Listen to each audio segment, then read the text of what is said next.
Hello everyone, good morning to all of you and welcome to online study point.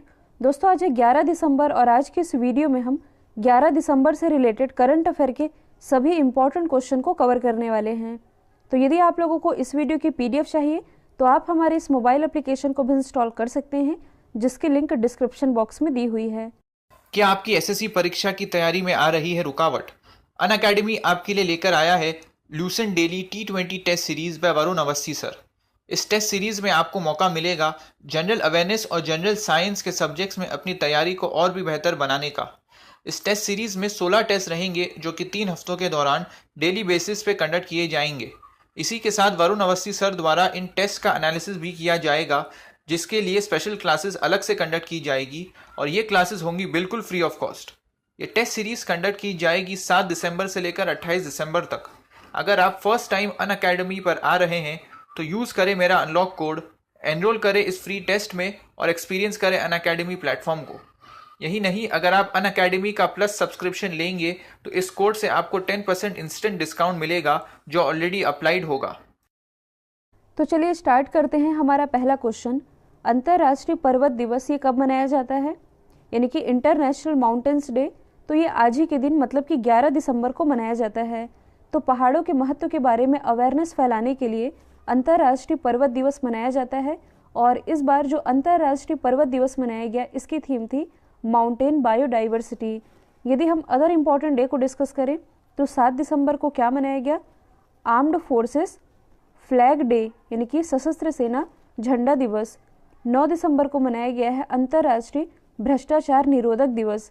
इसके बाद important है 10 दिसंबर, क्योंकि 10 दिसंबर को मनाया गया है विश्व मानवाधिकार यानी कि ह्यूमन राइट्स डे। और कल मैं आप लोगों को मानवाधिकार दिवस की थीम बताना भूल गई थी, तो इसकी थीम थी recover better stand up for human rights. अगला क्वेश्चन है, फोर्ब्स द्वारा जारी किए गए 100 सबसे शक्तिशाली महिलाओं की लिस्ट में किस महिला ने टॉप किया है? तो देखिए, हाल ही में फोर्ब्स के द्वारा विश्व की टॉप 100 शक्तिशाली महिलाओं की लिस्ट जारी की गई, जिसमें कि फिर से टॉप पर बनी हुई हैं एंजेला मर्केल। एंजेला मर्केल ये है कौन? तो ये हैं जर्मनी की चांसलर। ये रही हैं पहले स्थान पर। दूसरे स्थान पर रही हैं क्रिस्टीन लेगार्ड। ये कौन है? तो ये यूरोपीय सेंट्रल बैंक की अध्यक्ष हैं। तीसरे स्थान पर रही है कमला हैरिस, जो कि हाल ही में यूएसए की वाइस प्रेसिडेंट बनाई गई हैं। भारत की तरफ से जो निर्मला सीतारमण जी हैं, ये रही हैं 41वें स्थान पर, मतलब कि भारत की तरफ से तो टॉप पर है। ओवरऑल इनकी रैंकिंग है 41। और जो बायोकॉन की संस्थापक है किरण मजूमदार शॉ, इनकी रैंकिंग है 68। तो टॉप पर कौन है? एंजेला मर्केल, जो कि जर्मनी की चांसलर है। तो सबसे पहले आप वर्ल्ड मैप में देख सकते हैं जर्मनी की लोकेशन। वर्ल्ड मैप के थ्रू एक बार मैं आप लोगों को सभी महाद्वीप बता देती हूँ, क्योंकि आगे जो भी हम कंट्री डिस्कस करेंगे ये मैप आप दिमाग में रखिएगा तो आप लोगों के लिए आसानी होगी। जैसे कि ये है north America, south America, Africa. Africa के पास ये जो आप देख रहे हैं ये है मेडागास्कर, ये है ऑस्ट्रेलिया, न्यूजीलैंड। न्यूजीलैंड के पास ही यहाँ विश्व के 8वें महाद्वीप की खोज की गई है, जिसका नाम है जीलैंडिया। ये वाला हिस्सा जो आप देख रहे हैं ये है एशिया का और ये है यूरोप। तो जर्मनी ये यूरोप महाद्वीप के अंतर्गत ही स्थित है। इसे आप थोड़ा जूम करके भी देख सकते हैं। जर्मनी की यदि हम बात करें तो इसकी कैपिटल है बर्लिन, करेंसी तो ये है यूरो। जर्मनी से रिलेटेड एक फैक्ट आप याद रखेंगे, हाइड्रोजन से संचालित विश्व की पहली ट्रेन ये जर्मनी ने ही लॉन्च की थी, जबकि हाइड्रोजन से संचालित विश्व की पहली डबल डेकर बस ये भी हाल ही में स्कॉटलैंड ने लॉन्च की है। और स्कॉटलैंड की लोकेशन कुछ यहाँ पास है यूके के ऊपर तरफ। हाल ही में किस देश ने पहली बार अपने कृत्रिम सूर्य परमाणु सेलियन रिएक्टर को सफलतापूर्वक संचालित किया है? तो ये किया गया है चाइना के द्वारा। तो देखिए, चाइना ने हाल ही में पहली बार अपने कृत्रिम सूर्य यानी कि आर्टिफिशियल सन परमाणु संलयन रिएक्टर को सफलतापूर्वक संचालित किया है। और इस परमाणु रिएक्टर से स्वच्छ ऊर्जा यानी कि फ्रेश एनर्जी मिलने की उम्मीद है। अब हम इसी क्वेश्चन से रिलेटेड कुछ एक्स्ट्रा फैक्ट डिस्कस कर लेते हैं। आप लोगों ने एक टर्म पढ़ा होगा परमाणु रिएक्टर। परमाणु रिएक्टर ये होता क्या है? तो देखिए, ये एक ऐसी डिवाइस है जिसमें कि नाभिकीय चेन यानी कि न्यूक्लियर चेन रिएक्शन को कंट्रोल किया जाता है। और नाभिकीय रिएक्टर का सबसे बड़ा इस्तेमाल विद्युत ऊर्जा को उत्पन्न करने में किया जाता है। और 2 टर्म आप लोगों ने अक्सर पढ़े भी होंगे, एक होता है नाभिकीय संलयन, एक होता है नाभिकीय विखंडन। यानी कि न्यूक्लियर फ्यूजन और न्यूक्लियर फिजन। तो नाभिकीय संलयन क्या होता है? जब दो हल्के नाभिक मिलकर एक भारी नाभिक की रचना करते हैं तब ये कहलाता है नाभिकीय संलयन।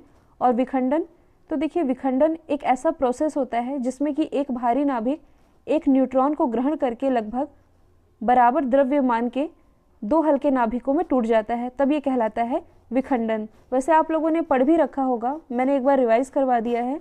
तो यही है कि हाल ही में चाइना ने अपने पहले आर्टिफिशियल सन परमाणु संलयन रिएक्टर को सफलतापूर्वक संचालित किया है। आप मैप में देख सकते हैं चाइना की लोकेशन। चाइना जो कि जनसंख्या की दृष्टि से विश्व का सबसे बड़ा देश है और क्षेत्रफल की दृष्टि से एशिया का सबसे बड़ा देश है। इसकी कैपिटल है बीजिंग। बीजिंग में हेडक्वार्टर स्थित है SCO का और AIIB का। करेंसी तो ये है रेन मिनबी। प्रेसिडेंट है सी जिनपिंग। हाल ही में विश्व की सबसे बड़ी जनगणना की शुरुआत ये चाइना में ही हुई है। कुछ समय पहले ही जो ग्लोबल डिप्लोमेसी इंडेक्स रिलीज किया गया था, इसे टॉप किया था चाइना ने। इंडिया की रैंकिंग थी 12वीं। अब देखिए आप लोगों की डिमांड पर ही, देखिए यहाँ टाइपिंग मिस्टेक है। नवंबर मंथ का जो मंथली वीडियो है जिसमें कि 1 से 30 नवंबर तक के सिलेक्टेड टॉप 200 क्वेश्चन कवर कराए गए हैं, ये जो वीडियो है टॉप 200 करंट अफेयर क्वेश्चन का, ये वीडियो मेरे द्वारा ही बनाया गया है जो कि कल अपलोड हो चुका है। यदि आप लोगों ने इस वीडियो को अभी तक नहीं देखा है तो डिस्क्रिप्शन बॉक्स में लिंक दी हुई है। केंद्रीय शिक्षा मंत्रालय के द्वारा जारी किए गए नई बैग पॉलिसी के अनुसार बैग का भार कितने किलोग्राम से अधिक नहीं होगा? तो ये नहीं होगा 5 किलोग्राम से अधिक। तो देखिए सरकार ने स्कूली छात्रों के बस्ते के वजन को लेकर के हमेशा उठने वाले विवाद को फिलहाल खत्म कर दिया है। तो हाल ही में शिक्षा मंत्रालय के द्वारा एक नई बैग पॉलिसी जारी की गई है जिसके अनुसार स्कूली बच्चों के बस्ते का वजन उनके वजन के 10% से अधिक नहीं होगा। मान लीजिए बच्चे का वजन 50 किलोग्राम है तो इसका 10% मतलब कि उनके बैग का वजन 5 किलोग्राम ही हो सकता है। और इस नई नीति के अनुसार कक्षा 1 में पढ़ने वाले बच्चों के बैग का वजन मतलब कि जो औसतन वजन है, एवरेज वेट, ये 1.6 से लेकर के 2.2 किलोग्राम तक होगा। 12वीं में पढ़ने वाले छात्रों के बैग का वजन 3.5 किलोग्राम से लेकर के 5 किलोग्राम तक हो सकता है। वहीं प्राइमरी में पढ़ने वाले बच्चों के लिए कोई बैग नहीं होगा, मतलब कि मजे करो। यदि हम बात करें शिक्षा मंत्रालय की तो प्रेजेंट टाइम में हमारे शिक्षा मंत्री कौन है? रमेश पोखरियाल जी। इनकी कॉन्स्टिट्यूंसी, इनकी निर्वाचन क्षेत्र तो ये है हरिद्वार। रमेश पोखरियाल जी जिन्हें अभी हाल ही में Vatayan life time achievement award से भी नवाजा गया है। अंतर्राष्ट्रीय ओलंपिक समिति ने पेरिस में 2024 में होने वाले ओलंपिक खेलों में किस खेल को आधिकारिक तौर पर ओलंपिक खेलों का दर्जा दिया है? तो ये दर्जा दिया गया है ब्रेक डांस को। तो देखिए 2024 में फ्रांस की कैपिटल है जो पेरिस, यहाँ जो समर ओलंपिक होंगे, इस समर ओलंपिक में जो ब्रेक डांस है इसे आधिकारिक तौर पर ओलंपिक खेलों में शामिल कर लिया गया है, मतलब कि ओलंपिक खेलों का दर्जा दिया गया है। तो सबसे पहले हम जान लेते हैं अंतर्राष्ट्रीय ओलंपिक समिति यानी कि इंटरनेशनल ओलंपिक कमेटी के बारे में। तो इसकी स्थापना हुई थी 1894 में। हेडक्वार्टर तो ये स्थित है लॉजन, स्विट्जरलैंड में। और इसके जो अध्यक्ष हैं ये कौन है? तो इनका नाम है थॉमस बाक। अब यदि हम बात करें ओलंपिक की तो दो तरह के ओलंपिक होते हैं, एक तो है समर ओलंपिक, दूसरा है विंटर ओलंपिक। तो देखिए एक समर ओलंपिक तो इसी साल होने वाला था 2020 में, जो कि कोविड के कारण पोस्टपोन कर दिया गया है। और ये अगले साल मतलब कि 2021 में आयोजित किया जाएगा जापान के टोक्यो में। इससे जो नेक्स्ट होगा 4 साल बाद, मतलब कि 2020 से ये नेक्स्ट होता 2024 में, तो इसे होस्ट करेगा पेरिस जो कि फ्रांस की कैपिटल है। और इसी में ब्रेक डांस को आधिकारिक तौर पर ओलंपिक खेलों का दर्जा दिया गया है। अब यदि हम बात करें विंटर ओलंपिक की तो नेक्स्ट विंटर ओलंपिक ये कब होने हैं? 2022 में। और 2022 में जो विंटर ओलंपिक होंगे इसे होस्ट करेगा चाइना की कैपिटल बीजिंग। इससे जो नेक्स्ट होगा 2026 में, इसे कौन होस्ट करेगा? मिलन जो कि स्थित है इटली में। तो ये सभी आप याद रखेंगे। ऑनलाइन स्टडी पॉइंट के वन लाइनर करंट अफेयर की PDF, इसके लिंक ओपन है। इसके अलावा लास्ट 10 मंथ के जनवरी से अक्टूबर तक के करंट अफेयर की PDF जिसमें कि सभी current affair topic wise cover कराए गए हैं, इसके भी लिंक ओपन है। किस देश ने कोरोना वायरस महामारी को देखते हुए एक नया संपत्ति कानून पास किया है जिसके तहत देश के पूंजीपतियों पर एक खास टैक्स लगाया जाएगा? तो ऐसा फैसला किया गया है अर्जेंटीना के द्वारा।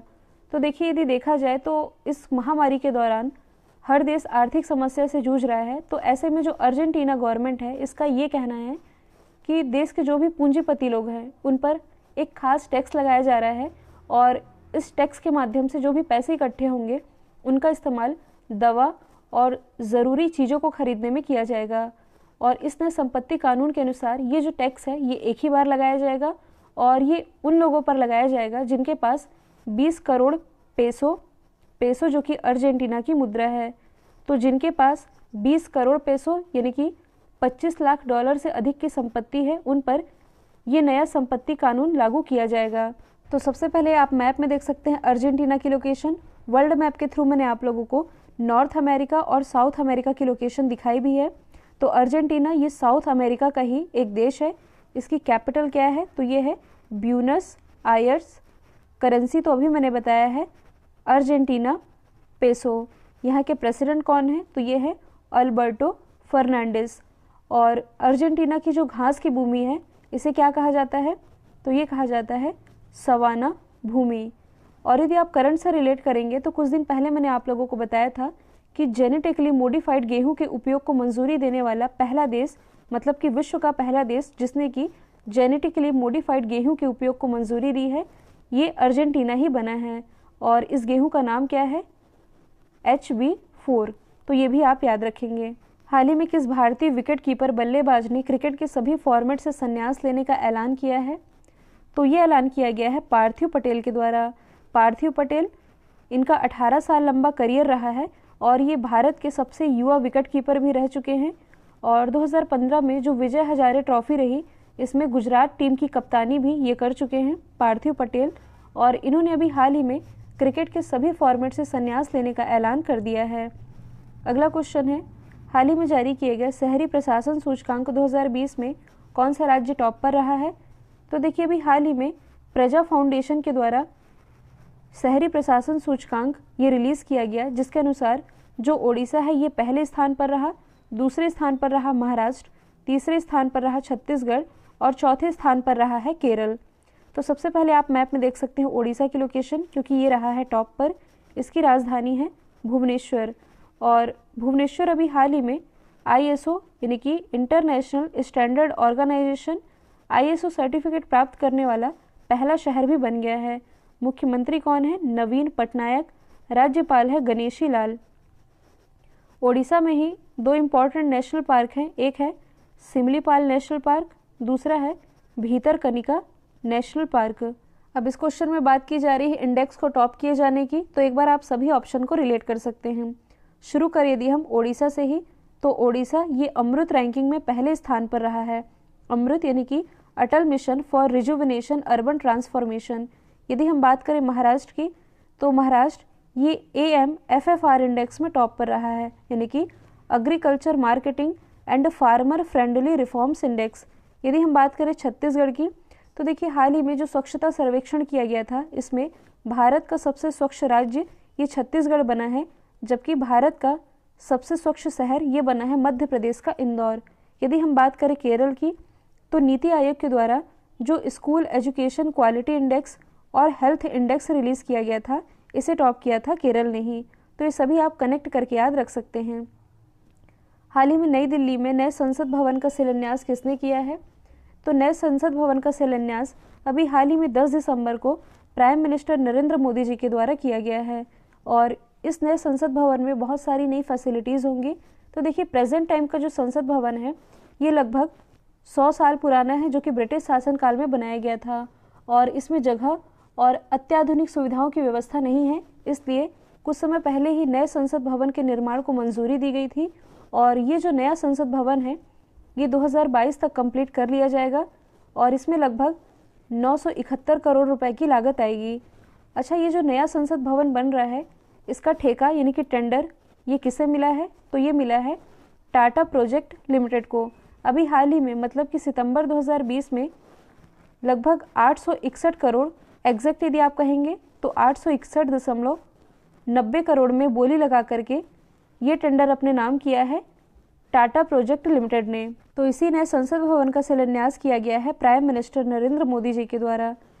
2021 विश्व आर्थिक मंच की वार्षिक बैठक की मेजबानी कौन सा देश करेगा? अब आप लोग ये सोच रहे होंगे कि सेम यही क्वेश्चन मैंने कल भी रखा था, तो देखिए इसमें थोड़ा कुछ करेक्शन करना है। कल मैंने इसका राइट आंसर बताया था स्विट्जरलैंड, जबकि वर्ल्ड इकोनॉमिक फोरम की जो वार्षिक बैठक होनी है इसका वेन्यू चेंज हो चुका है, तो इसका राइट आंसर हो जाएगा सिंगापुर। हालांकि इसे मैंने PDF में भी मॉडिफाई कर दिया था और जो ऑडियो आप सुनते हैं इसमें भी मैंने इसका राइट आंसर सिंगापुर ही बताया है। तो यही है कि विश्व आर्थिक मंच 2021 की मेज़बानी सिंगापुर करने वाला है। यदि हम बात करें वर्ल्ड इकोनॉमिक फोरम की, जो कि दुनिया भर के राजनीतिक और व्यापारिक नेताओं का एक वार्षिक मंच है, इसकी मेज़बानी जो 2021 में सिंगापुर करने वाला है, इसकी थीम क्या है? तो इसकी थीम है द ग्रेट रीसेट। अब यदि हम बात करें वर्ल्ड इकोनॉमिक फोरम की, तो इसकी स्थापना हुई थी 1971 में। हेडक्वार्टर तो ये स्थित है कोलोन, स्विट्जरलैंड में। और देखिए पिछले ही साल मतलब कि 2019 में इसी वर्ल्ड इकोनॉमिक फोरम के द्वारा जो बॉलीवुड अभिनेत्री हैं दीपिका पादुकोण, इन्हें क्रिस्टल अवार्ड से नवाजा गया था। और क्यों नवाजा गया था? मेंटल हेल्थ के प्रति लोगों को अवेयर करने के लिए। तो अब हम डिस्कस कर लेते हैं सिंगापुर के बारे में। आप मैप में देख सकते हैं सिंगापुर की लोकेशन। इसकी कैपिटल क्या है? तो ये है सिंगापुर सिटी। करेंसी तो ये है डॉलर। हाल ही में यहाँ के दोबारा से प्राइम मिनिस्टर बनाए गए हैं, इनका नाम क्या है? ली सियून लुंग। देखिए अभी हाल ही में IMD के द्वारा global smart city index release किया गया था और ग्लोबल स्मार्ट सिटी इंडेक्स में पूरे वर्ल्ड में टॉप पर रहा था सिंगापुर। अपने भारत की तरफ से जो हैदराबाद है ये रहा था टॉप पर। ओवरऑल इसकी रैंकिंग रही है 85। और यदि आप करंट से रिलेट करेंगे तो हाल ही में जो एप्पल है, एप्पल के द्वारा पहला फ्लोटिंग रिटेल स्टोर ये सिंगापुर में ही स्थापित किया गया है। सिंगापुर से ही रिलेटेड एक और नाम आप याद रख सकते हैं, प्रीतम सिंह का। जो प्रीतम सिंह है ये भी हाल ही में सिंगापुर के पहले विपक्ष के नेता चुने गए हैं और ये भारतीय मूल के हैं, इसलिए इम्पॉर्टेंट है। कल मैंने आप लोगों से पूछा था WHO फाउंडेशन के CEO कौन बने हैं? राइट आंसर था अनिल सोनी। अब आप लोगों के लिए आज का सवाल है, नेपाल और चाइना द्वारा किए गए सर्वे के अनुसार माउंट एवरेस्ट की ऊंचाई बढ़कर कितनी हो गई है? इसका आंसर आप लोगों ने कमेंट बॉक्स में तो देना ही है। साथ ही मेरी आप लोगों से यही गुजारिश है कि आप लोग वीडियो को शेयर नहीं करते हैं। लाइक का रेशियो भी पर डे डाउन हो रहा है, ना तो शेयर करते ना ही लाइक करते। आप मुझे ये बताइए कि वीडियो में किस चीज़ की कमी हो रही है, तो उसे मैं इम्प्रूव कर सकूँगी। तो वीडियो यदि पसंद आया है तो लाइक, शेयर और सब्सक्राइब करना बिल्कुल मत भूलिएगा। तो आज के लिए इतना ही। Thank you so much.